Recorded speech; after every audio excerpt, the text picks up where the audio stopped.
Azatlyk radiosynyň Türkiýedäki çeşmeleri türkmen häkimetleriniň türk häkimetleri bilen birlikde işläp Türkiýede ýaşaýan we işleýän zähmet migrantlaryny has bir ýydarlap başlandygyny habar berýärler. Azatlyk radiosy mundan öň Türkiýede bir kanun ýagdaýynda ýaşaýan zähmet migrantlarynyň kynçylyklary barada köp maglumat berdi we şeýle kynçylyklara garamazdan Türkiýe türkmen zähmet migrantlarynyň näkilen bolsa baryp we işläp belli bir derejede gazanç edip bilýän az sanly ýurtlarynyň biri bolmagyna galýar. Emma Türkmenistanyň Kronikasy neşriniň ýazmagyna görä, Türkmen howa ýollarynyň Istanbuldan Aşgabat'a gelýän uçurlarynyň hersine Türkiýeden deportasiýa edilen onlarça türkmen ýygyna gaýdyp gelýär. Neşriň maglumatyna görä, deportasiýa edilen türkmenler şol sanyny Türkiýede kanuny ýagdaýda işläp ýurduna toýa beýleka gaýdan türkmenler hem aeroportda ençe mesaga saklanyp bir sorak edilýär.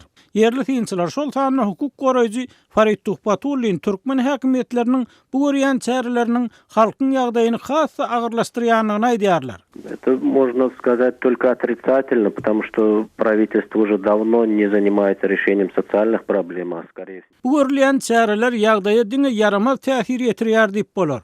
Sebebi hökümet eýýäm uzak wagt bäri sosial problemalaryň çözgüdi bilen meşgullanmaýar. Oňa derek diňe Türkmenistanyň adamlaryň däl, eýsem daşaryk çykmaga ýetişen we şeýdip ýurt içindäki garyndaşlaryna kömek edýän raýatlaryň hem ýagdaýyny çylsyrmlaşdyrýar diýip adam hukuklaryny goraýan Türkmen inisiatiwa toplarynyň başlygy Farid Tuhbatullin Wenadan telefon arkaly Azatlyk radiosy bilen eden söhbetdeşligini aýtdy. Разумеется, надо просто повернуться лицом к людям, то есть выяснять их проблемы, насущные проблемы и пытаться их решать. Onun pikirçe bir yerde yeketek çözgüt hökümet ýüzüni adamlara tarap öwürmeli we olaryň esasy problemalaryny öwrenmeli. Olar çözmäge çalışmaly, iş yerlerini döretmeli, gerek bolsa daşary ýurt ekspertlerinden kömek soramaly. Но, к сожалению, система так выстроена, что наши власти не способны на такие шаги. Emma hukuk goraýjy türkmen häkimetleriniň bu hil ukyplarynyň bardygyna inanmaýar.